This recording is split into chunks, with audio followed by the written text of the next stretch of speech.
Josué capítulo 24, verso 15, está escrito assim: Mas se vos parece mal o servirdes ao Senhor, escolhei hoje a quem haveis de servir, se aos deuses a quem serviram vossos pais, que estavam além do rio, ou os deuses dos amorreus em cuja terra habitais. Porém, eu e a minha casa serviremos ao Senhor. Queridos irmãos, aqui estamos diante de uma família decidida. Josué fez uma escolha, tomou uma decisão em nome de toda a sua família, porque ele era o responsável por sua casa. E ele aqui falava ao povo de Israel, advertindo quanto à sua inconstância no compromisso com Deus, as influências sofridas pelas nações, e ele trouxe para eles informações de o quanto Deus estava agindo no meio do povo, como Deus agiu poderosamente em todo o povo. Ele faz esse discurso, essa orientação, porque afinal eles estavam se estabelecendo em Canaã e precisava definir o compromisso e o relacionamento com Deus. E assim ele os reúne, todo o povo, e faz esta advertência, que termina com a sua decisão pessoal. Ele declara: olha, vocês precisam fazer uma escolha, vocês têm que definir, vocês estão sofrendo muitas influências. Então pensem bem, a quem vocês desejam servir? Os deuses além do rio ou os deuses do Egito? Vocês podem decidir, em vez de ficar nessa inconstância. Agora, eu e a minha casa serviremos ao Senhor. Esta foi a sua declaração. E o povo responde imediatamente. Então aqui nós vamos identificar um povo decidido, um povo que fez uma escolha. O povo declara em primeiro lugar: longe de nós servirmos ao Senhor. É como se dissesse: não é a nossa intenção deixar de servir a Deus. Tudo que vem acontecendo é por fraqueza nossa ou influência sofrida, mas o desejo do nosso coração é servir ao Senhor. Portanto, longe de nós abandonarmos ao Senhor para servirmos a outros deuses. E eles dão alguns motivos. Alguns motivos porque eles não desejavam abandonar ao Senhor, eles não desejavam servir a outros deuses. Isso é em primeiro lugar. Ele nos fez subir a nós e a nossos pais da terra do Egito. Aqueles se lembram da libertação do Egito, quando o povo estava escravizado, sofrendo duramente, com trabalhos pesados, e Deus ouve o clamor do povo. É quando Deus se manifesta a Moisés pelo seu nome próprio e declara: olha, eu ouvi o clamor do meu povo por causa de seus exatores, por causa daqueles que os escravizam, e eu desci para libertá-los. E o povo foi liberto de Israel. Deus libertou o povo de Israel do Egito. E aqui o povo se lembra: longe de nós abandonarmos o Deus vivo para servirmos outros deuses, porque Ele nos livrou da escravidão do Egito. Também eles declararam: Ele fez esses grandes sinais aos nossos olhos, grandes sinais. Desde a saída do Egito, o povo teve experiências diretas com Deus, vendo a intervenção de Deus em muitos momentos. Quando eles tiveram fome, Deus providenciou a comida. Quando eles sentiam calor durante o dia, Deus providenciava a nuvem que os cobria do sol. À noite, quando eles tinham frio, as colunas de fogo vinham para aquecê-los. Queriam água e Deus deu a água a eles, tirada da rocha. Então eles lembraram de todos esses sinais que Deus operava. Então eles deram mais um motivo. O primeiro, Deus nos libertou da escravidão no Egito. O segundo, Deus nos fez sinais preciosos diante de nós. Então longe de nós é o servirmos os deuses estranhos, abandonando o Deus vivo. E além disso eles declaram: Ele nos preservou por todo o caminho em que andamos e entre os povos por meio dos quais passamos. Eles perceberam claramente a mão poderosa de Deus que os protegia, que os livrava dos inimigos, que os conduzia. E eles reconhecem mais um motivo para não servir aos deuses pagãos, para não servir aos deuses mortos. Eles vão declarando isso. Eles sentiram de perto a proteção de Deus nos tempos poderosos, nos lugares perigosos que passavam. E ele ainda declara: e o Senhor expulsou de diante de nós a todos esses povos, mesmo os amorreus que moravam na terra. Deus agiu em favor do povo e o povo reconheceu. Apresentaram aqui 4 motivos porque eles deveriam continuar na presença de Deus e decidir em deixar de lado os deuses mortos. Deus nos fez subir do Egito, livrando-nos da escravidão. Deus nos fez grandes sinais diante de nossos olhos. Deus nos preservou pelo caminho que andamos. Deus nos guardou diante dos inimigos. Apresentaram motivos suficientes para permanecer com Deus. Nesta hora eles reconheceram que servir e adorar a deuses pagãos não resolveria nada. Eles precisavam continuar na presença de Deus. Então eles respondem a Josué desta forma. Mas a seguir, eles dão um outro motivo. Por que continuar servindo ao Deus? Eles declararam: nós também serviremos ao Senhor, porquanto Ele é o nosso Deus. Reconhecemos que Ele é o nosso Deus. Isto vem desde antes. Deus se revelou ao povo, Deus se relacionava com o povo. Agora o povo reconhece, Ele é o nosso Deus, por isso nós não vamos deixá-lo. Fique claro aqui, independente de tudo que Deus pode fazer, Ele é o nosso Deus.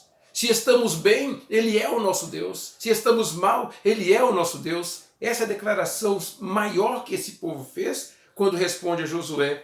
E Josué, em contrapartida, declara: verdadeiramente, vocês não podem servir ao nosso Deus.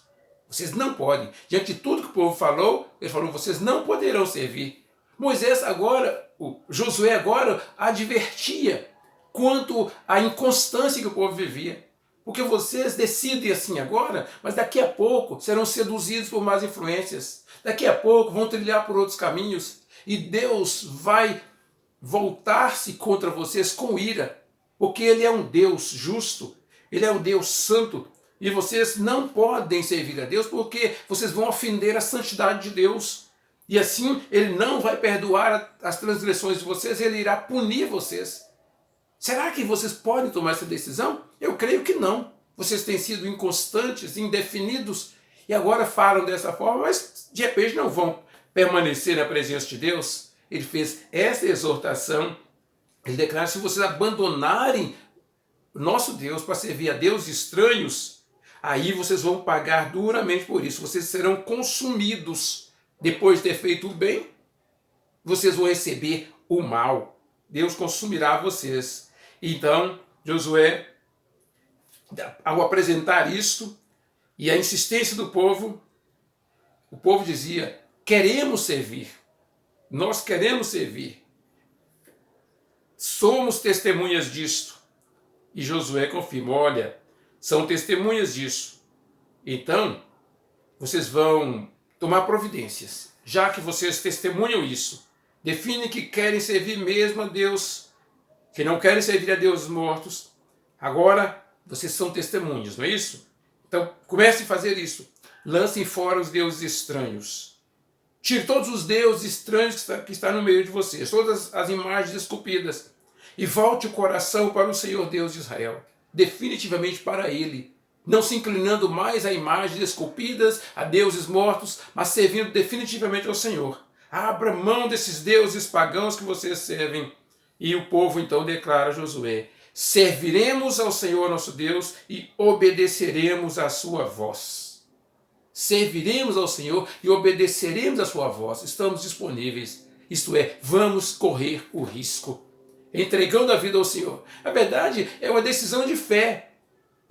Crer que tudo vai acontecer por intervenção de Deus. Vamos correr o risco, declarou o povo naquela hora. E Josué então afirma. Josué então declara, naquele dia, firmando um pacto com o povo e deu leis e ordenanças a eles ali. Foi um desafio para aquele povo quando confrontado com aquela pregação que Josué fez.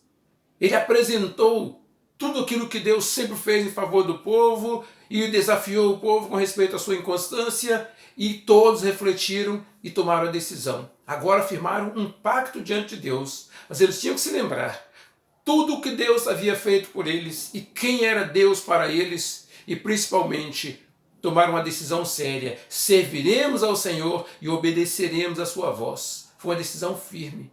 A experiência desse povo ali diante de Josué, meus irmãos, é marcante e está registrada para que hoje tenhamos conhecimento disto e que pensemos em nós. Nós estamos numa situação bem semelhante. É só olhar ao redor como o mundo está, como está o nosso Brasil, quantas más influências, quantas contradições, quanta insegurança e a dificuldade aparece diante de todos. São muitas pessoas duvidosas, em dúvida quanto ao servir a Deus, questionando até mesmo a existência de Deus. E nós estamos diante da proposta feita: a quem serviremos? Vamos conseguir servir a Deus mesmo nesse tempo em que estamos isolados, presos em casa? É hora de decidir, caso contrário não é possível continuar. É preciso tomar uma definição: ou servir aos deuses deste mundo, ou seguir as influências pagãs, ou seguir as ideologias deste mundo, ou servir ao Senhor, porque isso agora é decisivo. É decisivo, é o tempo do fim. Então precisamos abrir o coração e receber mesmo a palavra de Deus e definir que vamos servi-lo. Sim, serviremos ao Senhor e a Ele obedeceremos, porque a perseguição, a humilhação, as contradições todas só vão se multiplicar e só vai permanecer aquele que for verdadeiramente discípulo de Jesus. Por isto Jesus veio, pagou todo o preço, fez o sacrifício para que pudéssemos ter segurança. O que temos que fazer? Se Deus já fez tudo, é só decidir. Vamos deixar de seguir as más influências desse mundo? Quantas advertências vêm todos os dias para com o povo, comportamento, mostrando que é perigoso esse vírus, é arriscado. Tem a exploração política, muitos estão explorando esta situação de isolamento social. Outros querem combater o isolamento social. São jogos de interesses e nós estamos no meio disso. Temos que tomar uma decisão. Para que lado vamos? Vamos para o lado daqueles que querem liberdade total e sair de casa livremente para festas e celebrações, ignorando o isolamento social? Ou vamos simplesmente nos posicionar a favor do isolamento social e defendendo o isolamento social, mas não servindo ao Senhor? Simplesmente defendendo uma bandeira de A ou B. Esse é o tempo de prudência. E acima de tudo está a nossa definição com respeito a Deus. Porque a palavra de Deus diz que nós não temos partido. Nós temos que cumprir o nosso papel. E seja o que for que acontecer neste mundo, isso não pode impedir-nos de servir ao Senhor de jeito nenhum. Nós serviremos ao Senhor e obedeceremos a sua voz. É só isso que temos que decidir. Por que continuar nessa insistência, nessa desobediência? O desobediente sabe que está desobedecendo e passa vergonha em muitas circunstâncias. Mas por que continuar assim? Por isso Josué falou ao povo: olha, vocês não têm condições de assumir esse compromisso, porque vocês não vão dar conta. Será que é isso mesmo que está acontecendo agora? As pessoas não estão dando conta de obedecer, de cumprir o que é exigido, de cumprir os protocolos? Porque isso, obedecer às autoridades, é obedecer a Deus. Mas o povo não dá conta. O que vamos fazer? Viver em constância como o povo de Israel? De manhã eu quero servir a Deus, mas à noite eu já não quero. No dia tal eu quero servir a Deus, mas no outro eu não quero. Eu quero desobedecer. É inconstância. É a hora de decidir servir a Deus na totalidade e de todo o coração. Mas para isso, o que o povo deve fazer? Abrir mão das más influências, abrir mão dos deuses pagãos. É necessário abrir mão. Nesse tempo que vivemos, as pessoas querem servir a Deus, sim, como o povo falou, nós queremos servir a Deus, mas estavam divididos. Hoje é a mesma coisa. Todos querem servir a Deus, mas querem ter liberdade de sair, de voltar, de festejar, de celebrar, sem obediência. Eu quero fazer as duas coisas, servir a Deus e ao mundo. A proposta aqui é, tem que decidir, tem que fazer a escolha. A quem você quer servir? Aos deuses dos amorreus na terra que vocês habitaram? Aos deuses do Egito? Aos deuses deste mundo? Às influências negativas deste mundo? Ou querem servir ao Senhor? Quem serve ao Senhor paga um preço, que é o abrir mão, é o renunciar. Mas Jesus Cristo já garantiu este pagamento. E garantiu graça eterna e salvação eterna. Este mês da família, o desafio maior é sobre a família. As famílias estão sem autoridade, sem direção. Simplesmente se vão. Não tem planejamento de vida quanto à vida espiritual. As famílias estão perdidas no mundo de hoje. Felizes daqueles que já reconheceram Jesus. Felizes daqueles que já são discípulos de Jesus. Porque em nome de Jesus, pelo nome de Jesus, eles passam por resignações, mas se mantém firme na obra do Senhor, servindo de todo o coração. Queridos irmãos, o tempo está passando muito rápido e nós não sabemos o que vem a seguir, mas temos certeza de uma coisa: o Senhor virá. O Senhor virá e vai livrar-nos de tudo isso que vem acontecendo ao nosso redor. Vai enxugar a nossa dor, a nossa lágrima, tudo que sofremos, Ele vai tirar de nós. Ele vai nos dar a segurança. Vamos esperar mais um pouquinho, vamos ter mais um pouco de paciência, porque o Senhor virá e vai garantir-nos vida eterna, conforme Ele prometeu, conforme a nossa decisão, conforme o nosso compromisso com Ele. Podemos caminhar no dia a dia sabendo que logo Ele vai nos recolher à sua presença. Esperamos que o Senhor nos abençoe, nos ajude a discernir bem as coisas e que o exemplo desse povo orientado por Josué seja uma reflexão em nossa mente, porque essa é a nossa vez de decidir, de definir. Portanto, se há alguém entre nós, você que ouve nesta hora, se você carrega dúvidas quanto a isso, se você continua sem compromisso, solto, sem definição, é hora de pensar um pouco. Volte à presença de Deus. É hora de se definir. A família depende de você. Você pode ajudar na salvação e na reintegração da sua família, porque é responsabilidade pessoal. Então abra o seu coração. Deixe-se usar por Deus para influenciar toda a sua casa, para influenciar este mundo de hoje. A igreja existe para transformar corações. E lógico, com corações transformados a qualidade de vida melhora. Mas o melhor mesmo é quando entrarmos na presença de Deus para vivermos a eternidade com Ele conforme Ele deseja, conforme Ele prometeu, conforme Ele garantiu por meio de Jesus. Oremos. Ó Deus, querido Pai, muito obrigado por esta noite na Tua presença, por este culto ao Senhor, pela Tua palavra. Hoje foi um dia abençoado, sustentado por Ti. Que assim, Deus, nós rogamos que nos dirija os passos, sustenta-nos em todo o tempo. Abençoe todas as famílias da nossa igreja, sustenta, ó Deus, na presença do Senhor. Que o Senhor estenda as mãos para abençoar a todas as mães, garantindo a elas a segurança, a proteção, a alegria de ver seus filhos crescendo na presença do Senhor, de ver as famílias na presença do Senhor. Abençoe as mães em todo este ministério e conceda, Deus, que sejam realizadas, mas tudo isso na presença do Senhor. Nós oramos em nome de Jesus. Amém, Senhor.